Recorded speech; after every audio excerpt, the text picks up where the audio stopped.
Thank you, Anita. So welcome to our CEA, the third in our series of the VTAC webinars. This one is called Getting to Know CourseLink, and we will have a really interesting presentation for you this afternoon. I'll ask our first speaker this afternoon, Adrian Blades, to take the microphone and introduce his team to us this afternoon. Thank you, Adrian. Thank you, Bernadette, for that introduction and for being such great hosts with this webinar program. Just to update you, the next webinars are on the 17th of July, and you can register for that through the CAV website. So this is the third in our series of webinars. The topics we are conducting today for the webinars were chosen in the survey that you provided us at the end of March. So we'll be covering those three topics of today. So I just want to do one final check to see if I can be heard. So let people please put smiley faces on if I'm coming across really good points.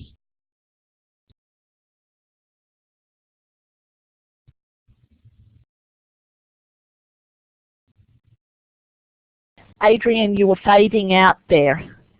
Could you please hold the microphone still?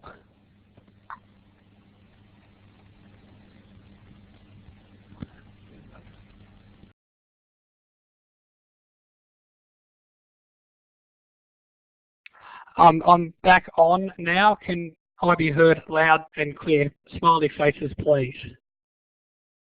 Fantastic. Okay, I apologise for that slight disruption. Just to extend on what Bernadette said earlier, the next VTAC webinar is on the 17th of July. So you can register through that. So we'll be covering three topics today, which were discussed at which were part of the survey feedback you provided us in March and April. So we're going to concentrate on student access, how to use CourseLink for counselling students. We'll be going to split it back in March.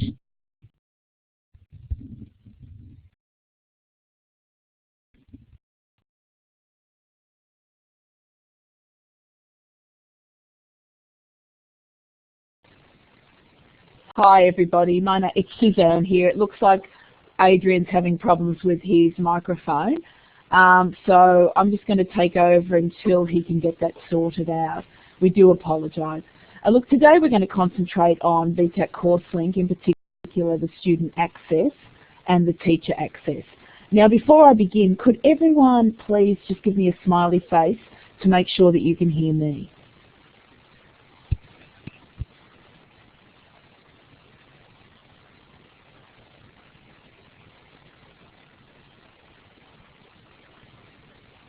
Okay, so I'm getting that people can hear me, that's correct?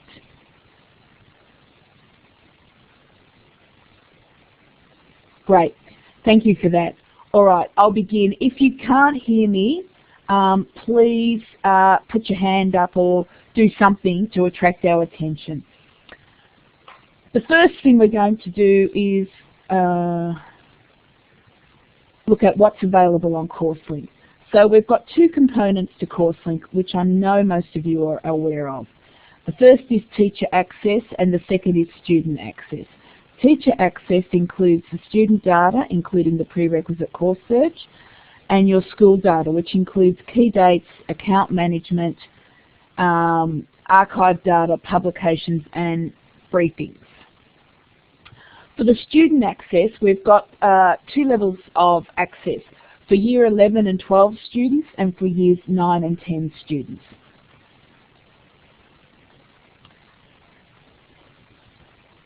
We advise all the schools or all the teachers to set up their own student access account so that you can go in and out of the account as a student and see what they're doing. In order to do that, you need to register with CourseLink using your name, or you can use a fake one if you like, your email and your date of birth. It doesn't matter what type of student you register for, it's just pretend. All of us here have got our own student accounts, so, you know, we use them. All right. For teacher access, you need to log on using the Careers Practitioner access. There are two access points here. One is for VCE and VCAL Careers Practitioners, and the other is for International Baccalaureate Careers and Practitioners. Then we've got the student access. We've got Victorian Year 11 and 12 students, Victorian Year 9 and 10 students, and Interstate Year 12 students. If it was me, I'd go on as a Victorian Year 9 and 10 student.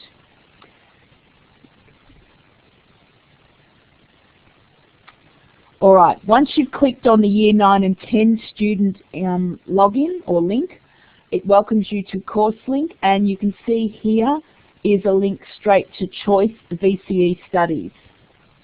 You can create a fake account by registering here. So just click on register here. If you've already registered, you can log in by logging in at this point here. It's pretty straightforward. Once you've registered, please write your details down somewhere, although there is a PIN reminder that is automated on the registration process. So log in here, and you log in and you're in the main menu. What we're going to look at today is the course search and preference practice. You'll see here there is also a Victor component, and you can click on that and that will take you to the Victors for 2014, 15, and in the next few weeks, 2016.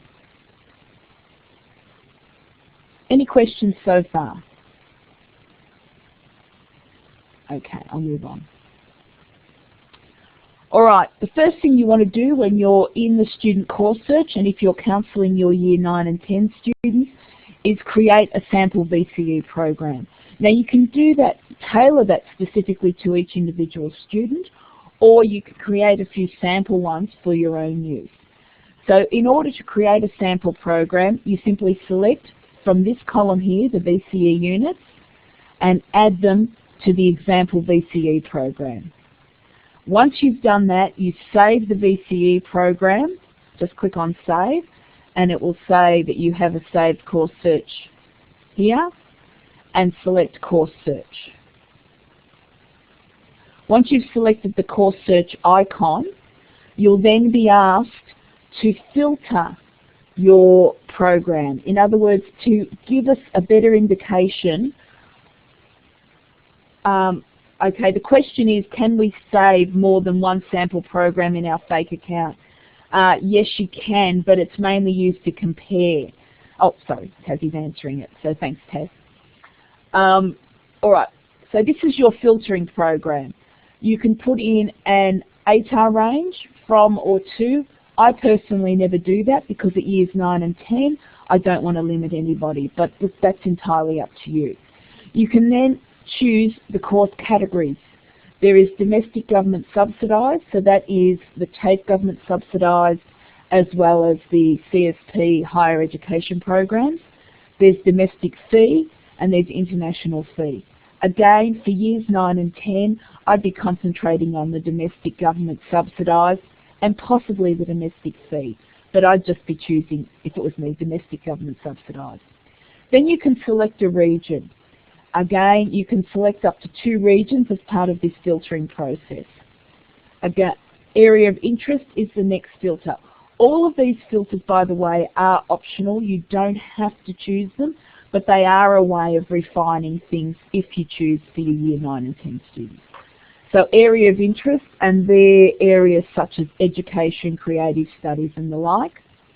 Or if you've got a student who wants to go to one university or TAFE or private college only, or 2 or 3 colleges only, then you can select those down here by simply hitting the Control key and selecting 1 or more institutions.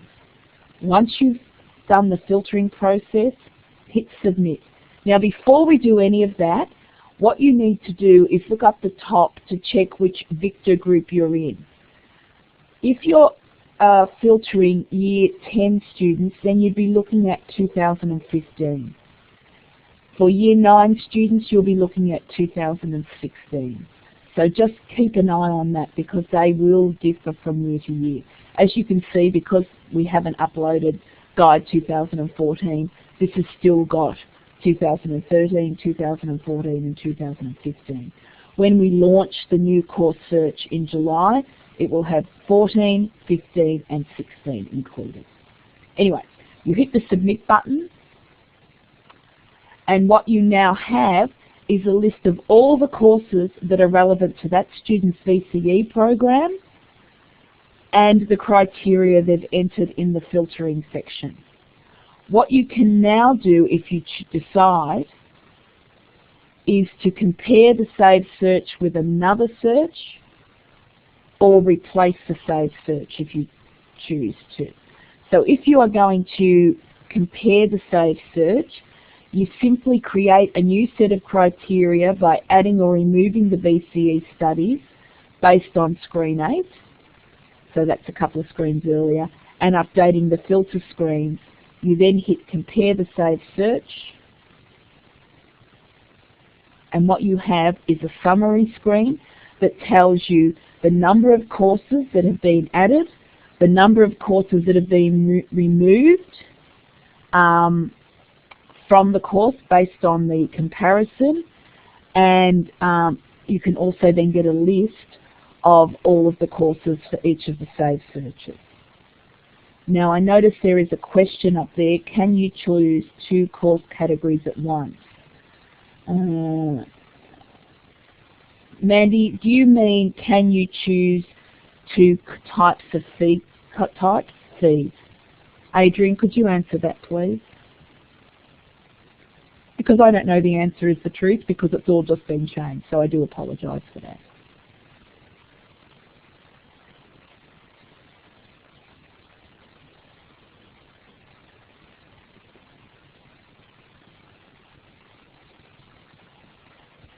Once you have the compared course search or student course search, you can print the results.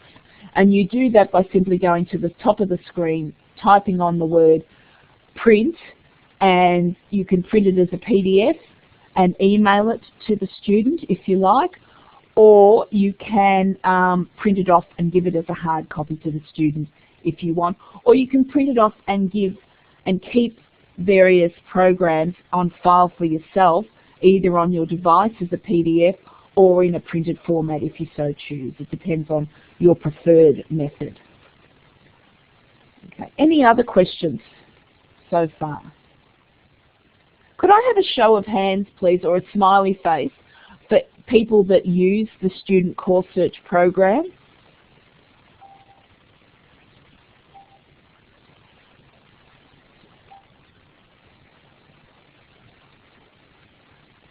So a lot of you don't use it is what I'm seeing here.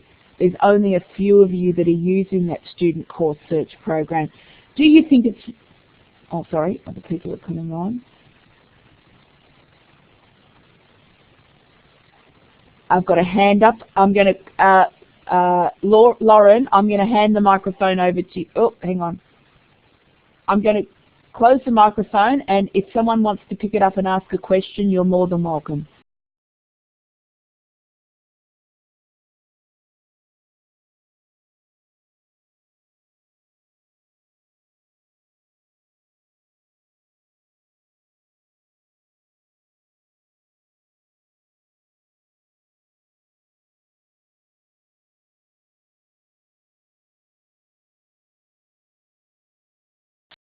Trish, we couldn't hear you. Can you try again, please? Thanks, Anita. I'll just clear the room. It looks as though Trish Dolan has a question. She still has her hand up. I can hand the microphone to you, Trish. Thank you. Yeah, hi. I just wanted to know about when a student clicks on the course categories, is there any form of explanation about what the 3 different categories are, like a help button attached to that? Yes, Trish, there is, and if there isn't, there will be by the time we open in July. Now, my understanding is that with all of the, you mean the field of interest? If you do, yes, there are information buttons. Let me just go back and have a look at the slide. course categories. No, there's not currently an information button, but that's a really good idea. And what I'll do is ask Adrian to follow that up so that hopefully it's implemented in July when we launch.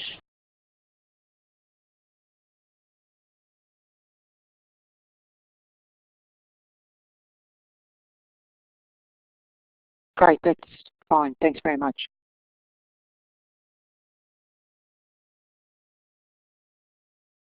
Gunnar, I'm going to hand the microphone over to you. Yeah, can you hear me? My question was, with the Victor field, is that a crucial part in searching for the courses? Just say if we're doing it for Year 10s, then we'd choose, for example, 2015 for current Year 10 students because the prerequisites are constantly changing. Yes, look, that's a really good question, Gunnar. The Victor component is an important part. The prerequisites will never get harder unless 2 years notice is given, but the rules were brought in last year, which I went over at the briefings, that said they could be eased, and a lot of institutions have eased prerequisites this year.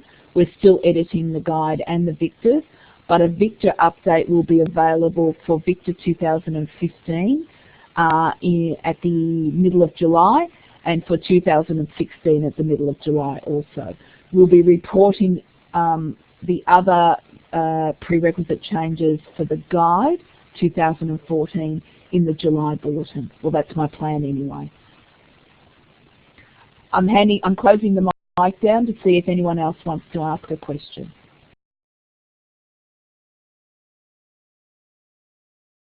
Hello. I've got another question. For anyone coming on to the CourseSearch at this stage, they see 2015 for current Year 10 students. That's not really accurate for the 2016 current Year 10 students. Is there any other way to alert them to the fact that that's actually not current Year 10 2013? That's a really good point, and that's one that we will adjust immediately. What we might do is have the students we might say starting university in, we'll change it because you're right, it isn't for current Year 10 students, it's actually for current Year 11 students now. So we will change that. Any ideas on what we might do from anybody? If you could just post them up onto the notice board, we'll take those on board. But yeah, I agree with you, that's something that should be changed. Does anyone else have any questions? Please, I'm going to turn the microphone off and open the floor to you for the moment. Sorry, it's me again. Well, one suggestion was you could actually take off the 2013 Victor now, because that was for last year's students, and just move 2014 along and 15 and put in 2016 to be advised or something like that. That's a great idea, and Adrian's listening, so Adrian, I'll get you to do that, hopefully effective in the next week or so, and just program it in every year. When do you think, guys, when do you think that we should do that by? Should that be done at the beginning of each year, or should we wait until, say, early March?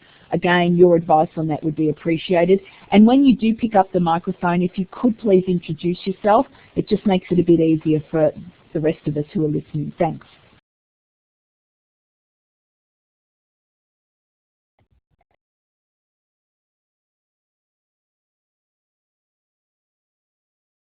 Any other questions? If you do have, please put your hand up. Start of the year, I'm getting the feedback from start of the year. Okay, what we'll do is we'll program that in so that it gets shifted across at the beginning of each academic year. So when schools go back, when you come in, you'll see that that's been moved across. For this year, we'll get it across as quickly as we can. All right, moving right along.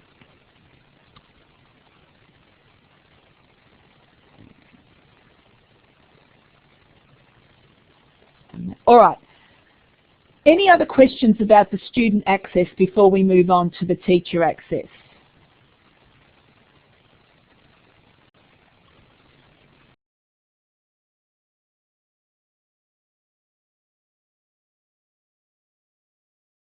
Right, moving on to teacher access.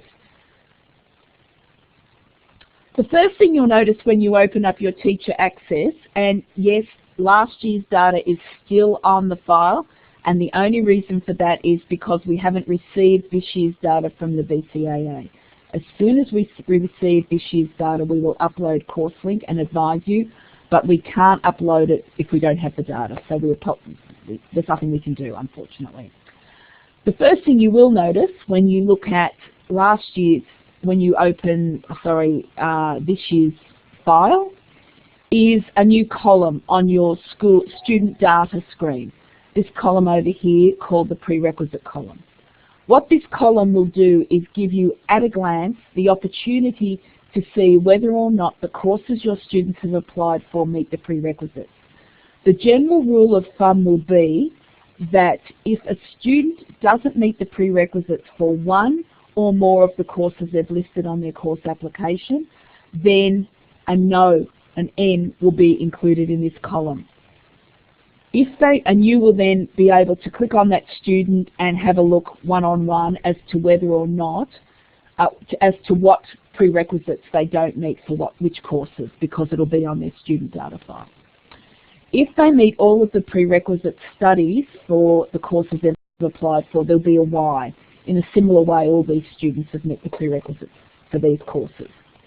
This will be updated when the ATAR is released to not only reflect the subjects that the students are required to undertake, but also the study scores. So while they may say yes when the course application is initially lodged, when they get their VCE results and the study scores are implemented, then it may say no. So they may have met the study prerequisite, but they may not have met the study score prerequisite. We'll provide you with more advice. Okay, someone's put a note up here, enrolment data for VCE was due the end of March. I don't know where you got that date. We never have it the end of March. We always get it at the end of May, and it usually goes up sometime in June for CourseLink. So I don't know where that, we've never had it in March. We always get it at the end of May. So anyway, this new prerequisite indicator will assist you in counselling your students. Again, there are two levels to it. One is the study and the other is the study score, and the file will be updated when the ATAR comes out in December, not January. That is not Aruna. If you see that a student has not met their prerequisites, you can check using the Teacher Access Prerequisite Course Search as to what prerequisites or what courses they are eligible to apply for. So from the main menu of the Teacher Access, select Prerequisite Course Search. Look, just to answer a couple of things here, VTAC doesn't determine the VCAA timeline. That is really decided by the VCAA based on what you send back to schools. So while you may send it back to the VCAA in March, we ask for it as soon as it's been cleaned. It then takes 2 months to clean the data, because as you're all aware, based on the number of amendments that take place to ATARs in December, schools and students don't always get it right. So it takes 2 months to clean the data well enough to send to VTAC. We get it at the end of May, and then, as you know, amendments are then continually made throughout the year. And I'm sure you appreciate that simply by the number of students at your schools who actually have incorrect birth dates, which result in incorrect pins. So the deadline, the timeline for this is not something that VTAC can control. It is purely controlled through the VCAA and through schools. So we get the data, we put it up as soon as we have it.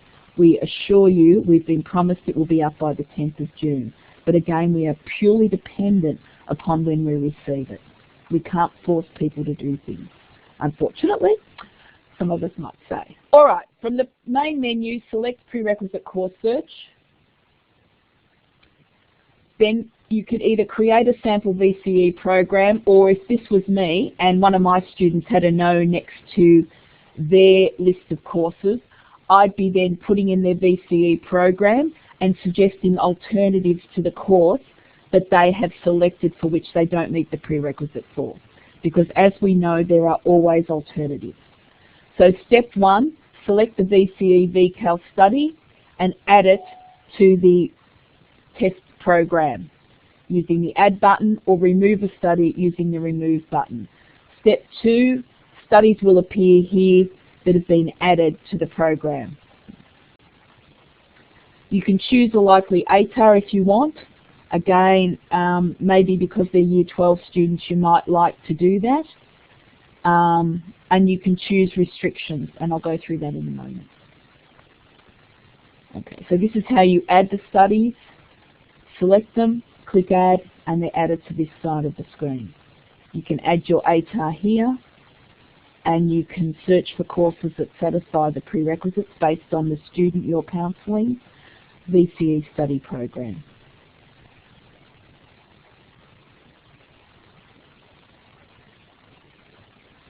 Again, add your ATAR if you want. The area, just the region, so metropolitan Melbourne, the area of interest. Because this is just a quick screen for you to explore with your students, there's only one of those indicators for each, so you just choose one and one area of interest, and then you select the courses that satisfy the prerequisites. And you'll get a list of courses here. Got a hand up. Does someone want to ask a question? I'm closing the microphone off. Hi everybody, it's Kirsten here. Look, I think this is a resource that I've just recently been introduced to, and I think it's great, but just while we're on this page, Suzanne, could you just comment on why for electronic technology at La Trobe 100% of the office would be below the clearly in? Because often that's what my students will look at and ask the question on. Thank you. I'll come back to that, Kirsten, at the end. I'd really like to get through understanding CourseLink rather than interpreting the data at this stage. So I will come back to that at the end if there's time, if people don't mind, but I will answer that before we finish up.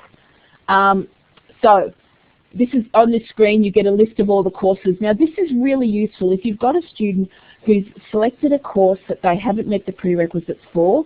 This provides you with an opportunity to provide them with options of similar courses for which they may meet the prerequisites for. Increasingly, prerequisites are being lightened by a number of institutions, and so there are always opportunities for students to get in other ways. Okay, I've got another question. I'm turning the microphone off so that Rosalind can pick up this question.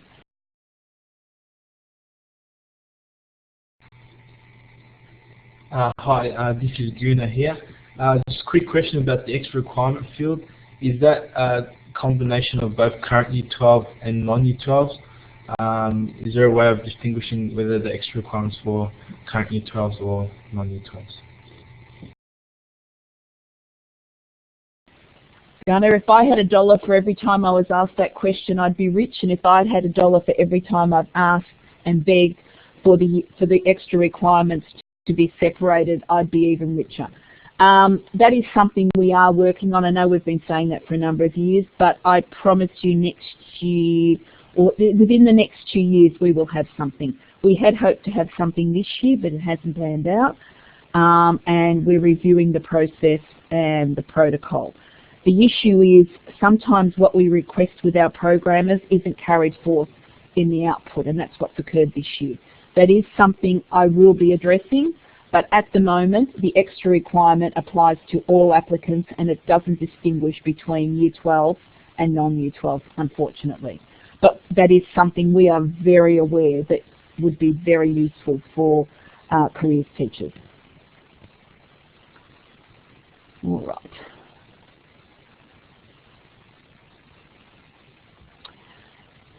If you want to show the student more information, you click on the course code to view the course entry as it is on VTAC CourseSearch.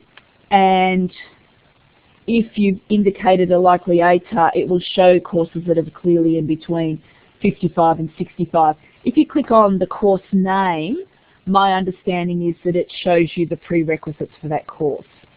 Does that make sense to you, or would you rather in the future have a prerequisite indicator column that allows you to do that? If you could just sort of put it in the chat room what you'd prefer, we can take that on board as part of a review for next year. One of the things that we will be, or Adrian has advised me that he is implementing, is a formal review of CourseLink for next year. So he will be seeking your feedback on review items for CourseLink for next year, and that will be done and hopefully finalised in August so that we can plan for next year's release. We need to do these things 12 months in advance.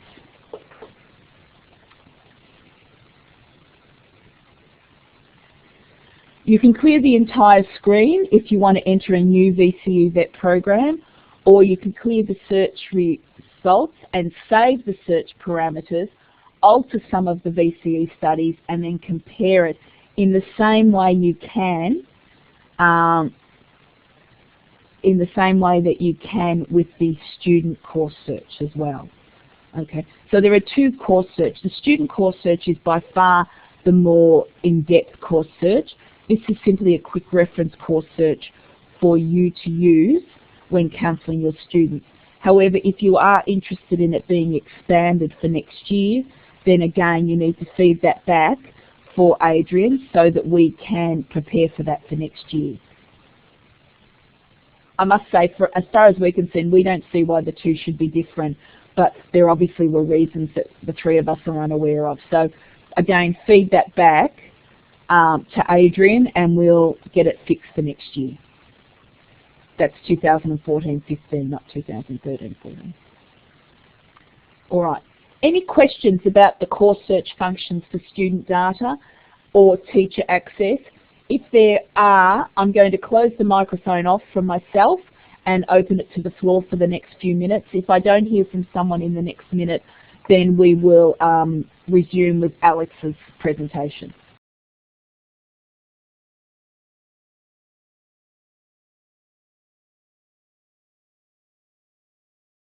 If you'd like to ask a question of Suzanne, please use the hands up feature just under the participant's name. Thank you.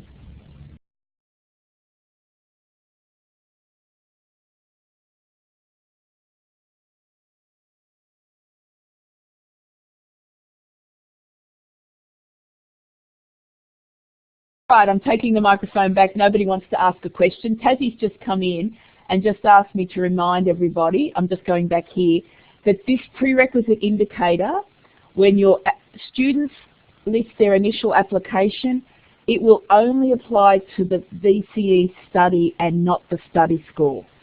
Okay? So it only applies to the VCE study and not the study score.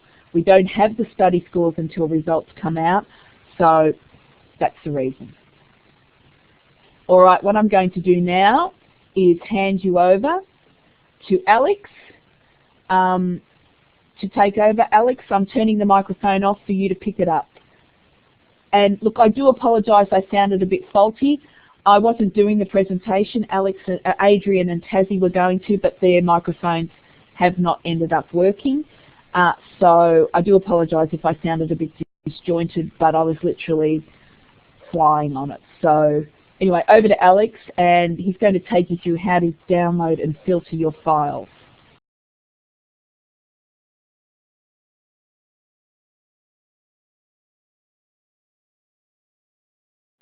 Thank you, Suzanne. Can everyone hear me?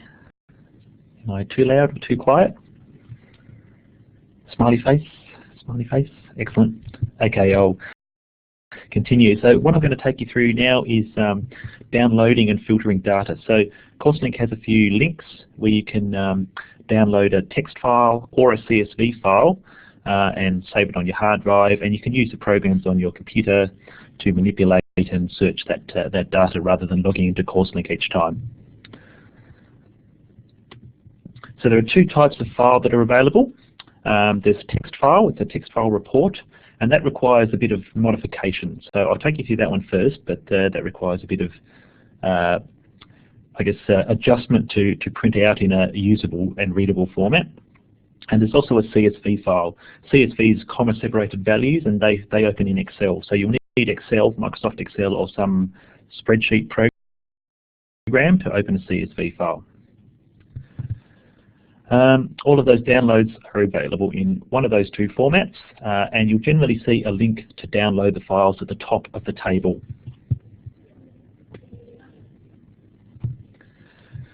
Okay, so here's an example. This is in the Teacher Access section. It's in the Student Data part of Teacher Access, which is the second item. And you can see above the table, so you've got the big table of your of the students and their data, but you can download all that information into a CSV file. As I said, that opens in Excel.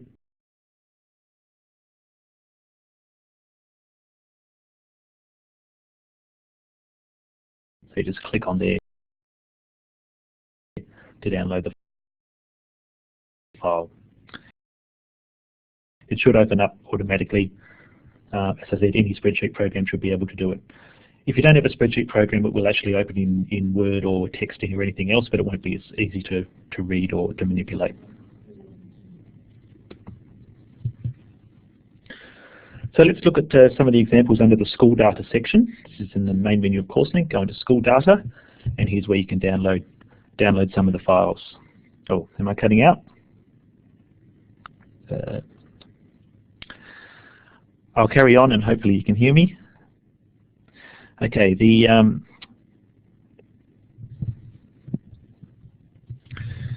first part to, okay, well firstly we're going to look at student course preferences. So this table, once again, you can open up the table and you can actually manipulate it in CourseLink. You can sort by the student's name, last name, first name. You can sort by whether they're a Year 12 or an IB student. You can sort by student ID, but you wouldn't need to do that. You can sort by the ATAR from highest to lowest, and you can sort by whether the student has applied and paid, and then the list of their preferences appears. Sorry, is that a bit better? I'm leaning back from the microphone a bit. So you can sort by all those areas in CourseLink, but you can also download the file and you can manipulate it.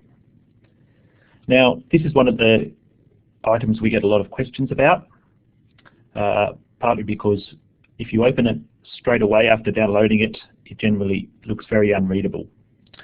The reason is it's a text file, and Windows will open a text file in Notepad, which is the default text editor. We actually want to open it in either WordPad or Microsoft Word. So when you click on that file, this screen will appear.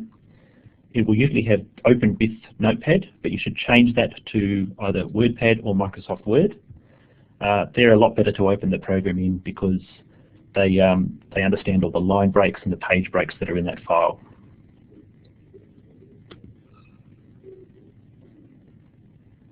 Now, once you've opened that in Word or WordPad, what you need to do, you should be able to see all the line breaks a lot better. But as you can see, this little message here says, this report is best printed with the font Courier New, size 8 and landscape orientation.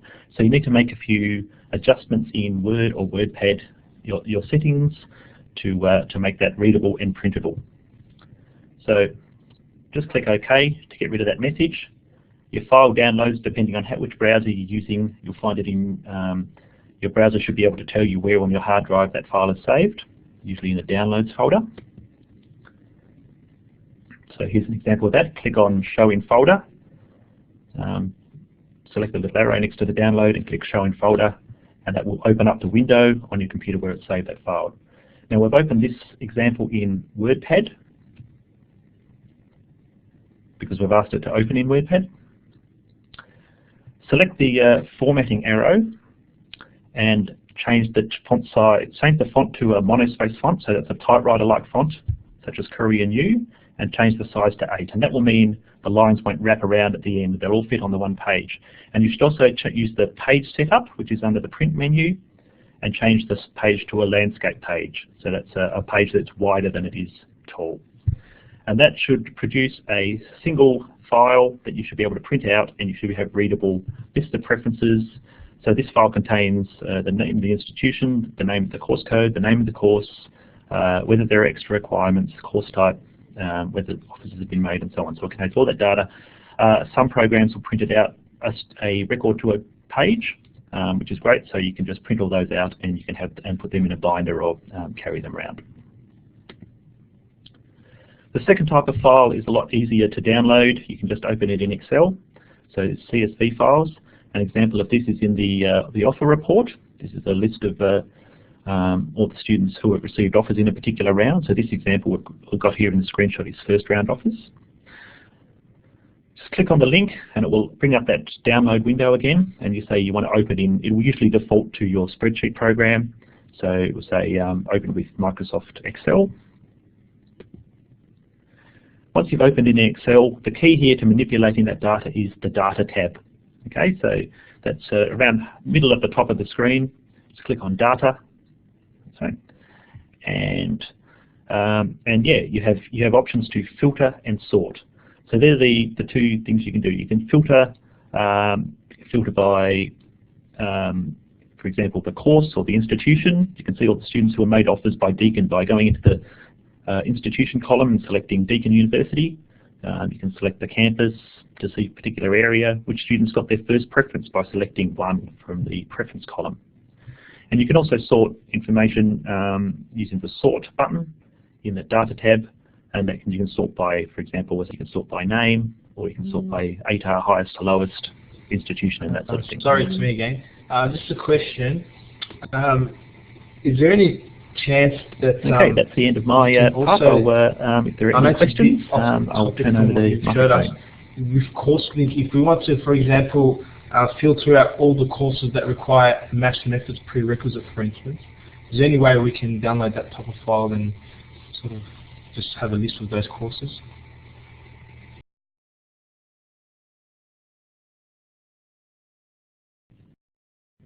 Thanks, Gunnar. Yeah, the question was, can you download the results of the preference practice searches? That doesn't save us a file, I don't think, but you can generally cut and paste out of your browser and paste that into Excel. That should work. That's probably a way to do that. But we can look at other ways to output reports and Excel files.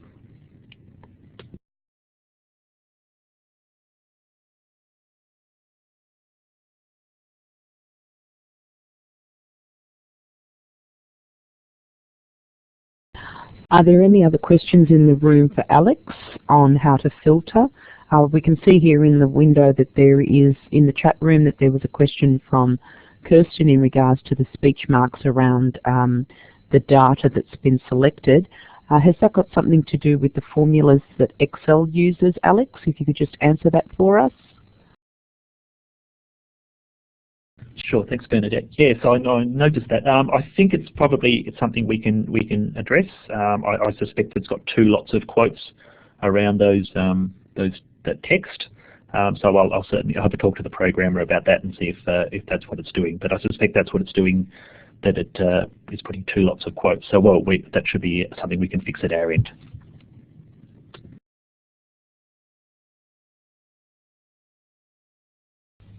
If you'd like to ask a question of Alex, can you please raise your hand, and then you can take the microphone. Thank you.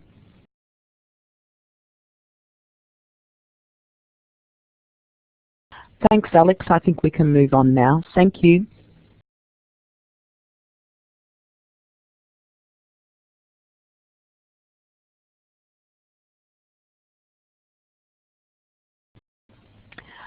Thanks, Suzanne. I'm not sure if Adrian's coming back to the microphone, but if he isn't, would you like to take over the remaining part of the presentation? Thank you.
Hi, this is Alex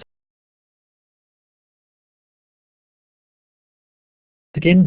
Yeah, looks like the others are having microphone problems, so I'll try and answer this one. So this is in answer to Kirsten's question about why this course has a percentage below the clearly in of 100. Oh, can you hear me?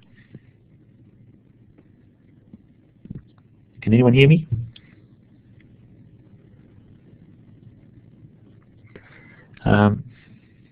Yep. Nope. Good. I'll continue. So this is an answer to Kirsten's question about why this course, Electronic Technology at La Trobe Bandura, has a percentage below of 100%. The answer for this course is, as I think someone's mentioned on the chat as well, I think that was answered on the chat, but yeah, the answer is that for this course there was only one Year 12 offer made, and they happen to be made below the clearly in. So it does distort the data a bit, but it shows that that one applicant was below the clearly in, so the percentage below ends up at 100%. Thanks, Adrian. It looks as though we're having some real lag time this afternoon. We'll try again. I'm not sure if everyone can hear me, but can you please indicate with your hands up or your smiley face if you can hear me? Thank you. Getting a few people coming through, that's great. Apologies for the lag time, everyone, but sometimes this happens. I think we'll all be much happier once the NBN is actually here, and hopefully these problems will be alleviated, but these things do happen. Okay, I might hand it back to Suzanne and see if she'd like to take the microphone, or to Alex, either one of you, if you'd like to continue with the presentation. Thank you.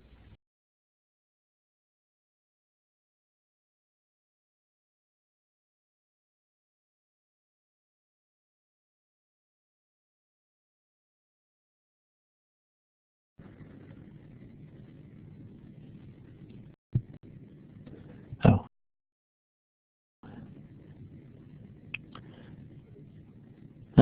Yeah, that's the end of my part. Was there any more?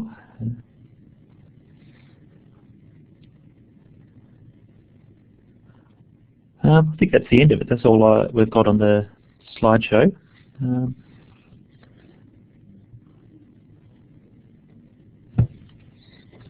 Just a second. Thanks, Alex. We've got a question from Kirsten Lahn, so I'll hand the mic over to Kirsten. Thank you, Kirsten. Thanks, Bernadette. Kirsten here. That's great, understanding a bit more about how we do the CSV and manipulate it. Is that the same with the archive data? I'm finding that the archive data is quite cumbersome to deal with, and I know that we don't use it a lot, but it's really good to go back and review some of that for our destination follow-up. Any sort of advice you can give us on how we can manipulate that data a little bit more sensibly? Thanks.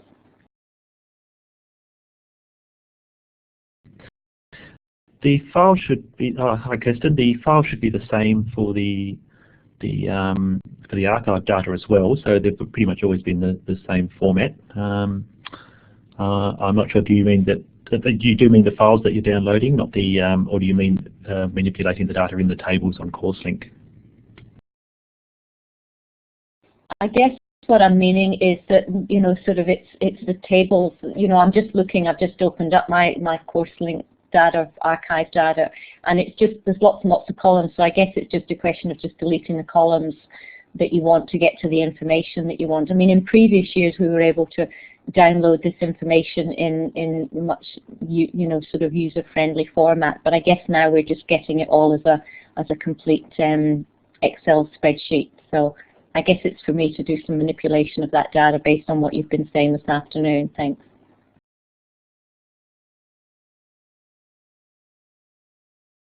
Yeah, that's exactly right. Yeah, so we'd rather give you more data and you can cut it out or filter it than sort of produce all sorts of different specialized files.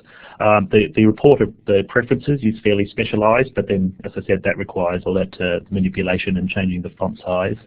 So yeah, we figure the CSV that opens in Excel isn't very, I guess, user-friendly or readable, but like it is more about you know, filtering and sorting and cutting out the data you don't need. So that's exactly right, Kirsten. Yeah, we give you everything, and you can cut out and format and make it look prettier if you need to.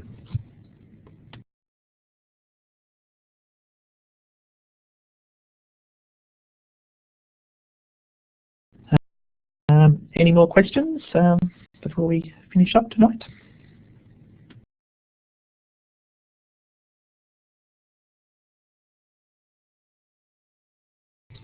Hi, I just wanted to ask about the CourseSearch, especially during the time of the mid-year applications. I've received feedback from students saying that like they can't access all the universities. So I've realised I think there's a small hyperlink just underneath the mid-year application search button. Yeah, it's just I get a lot of students that keep coming and telling me, oh, we can't find it, we can't find it. Is there any chance that we can make that maybe hyperlink during the mid-year application time a bit more bigger or a bit more visible?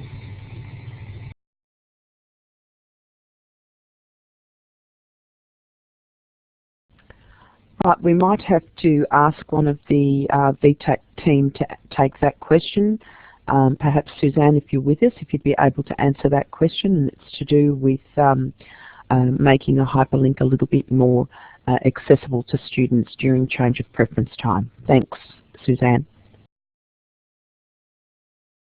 Yeah, I will take that one, but as my colleagues have answered it on the chat as well. But yeah, well, we've always it's one of the big difficulties we have is working out the I guess the priority of mid-year and main round and archived data on our website.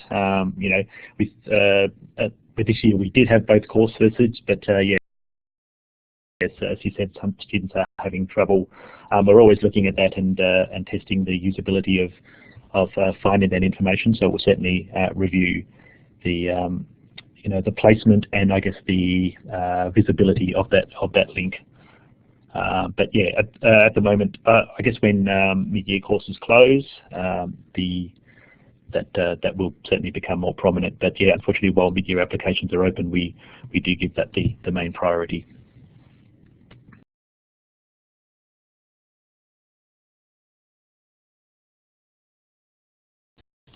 Right, we've got a few more moments, so I'd like to know if you have a question, could you raise your hand so that Alex can address your question, and we'll be closing the session just on 5 o'clock. So if people could put up their hands if they have a question, any further questions. Thank you. Hi Bernadette, just to let everyone know I'm back on. Sorry about that, guys.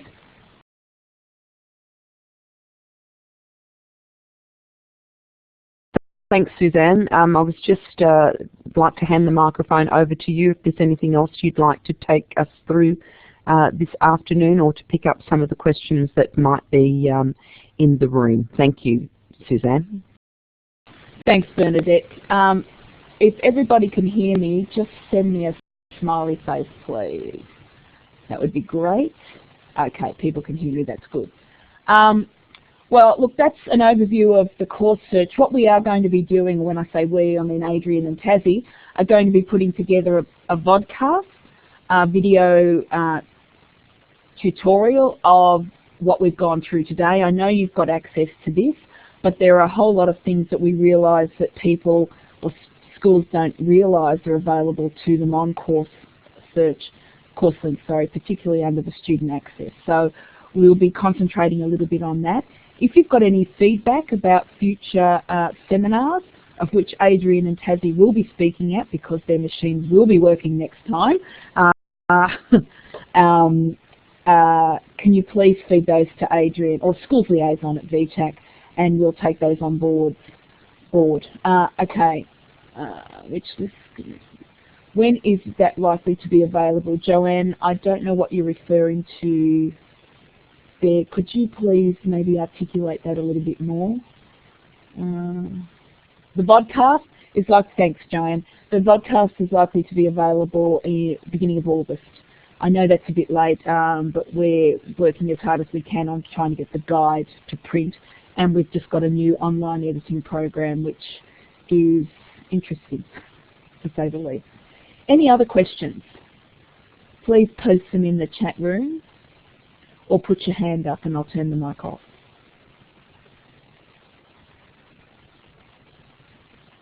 All right, look, I just want to say thank you to the CEAV. We really appreciate working with them. Oh, hang on.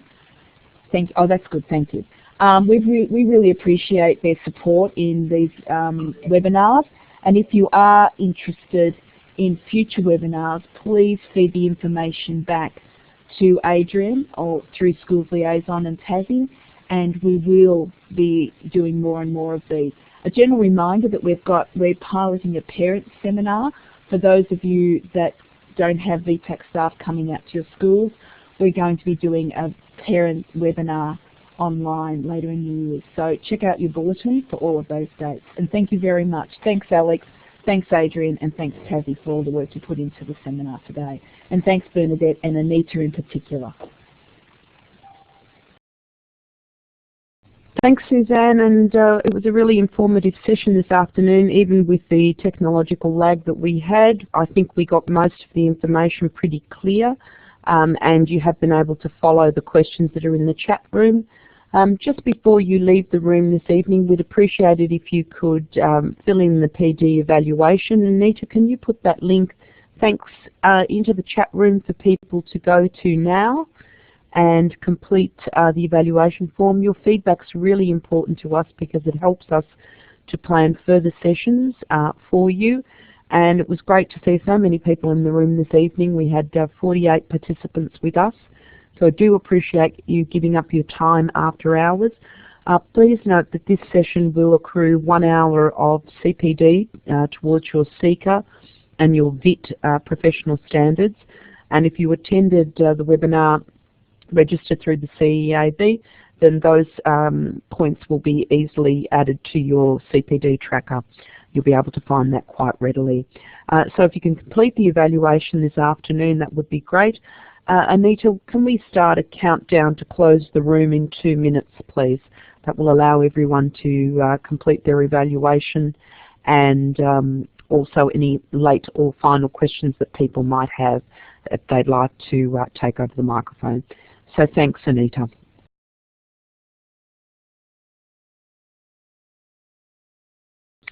Great, we've got the clock on and it's counting down. So as you leave, thank you to all CEAV members that attended tonight. Very much appreciated your support and your participation in this webinar, and I'm sure that the information that you've given to feedback they'll be able to use to improve the services to all people using the VTAC system. So very much appreciated, and thanks for being with us this afternoon. And we'll be logging off in about 2 minutes' time. Thanks everyone. Bye now.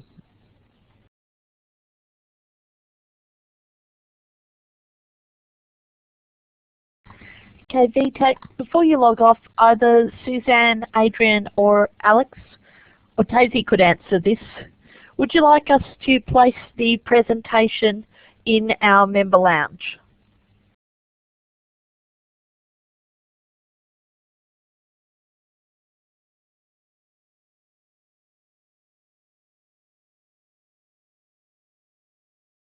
Yeah, thanks, Suzanne.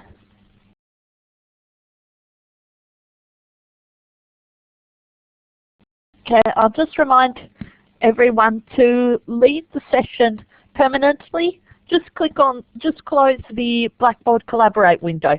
You can either do that by clicking on the close button in the top right corner or top left if you're on a Mac, or go to File and Quit.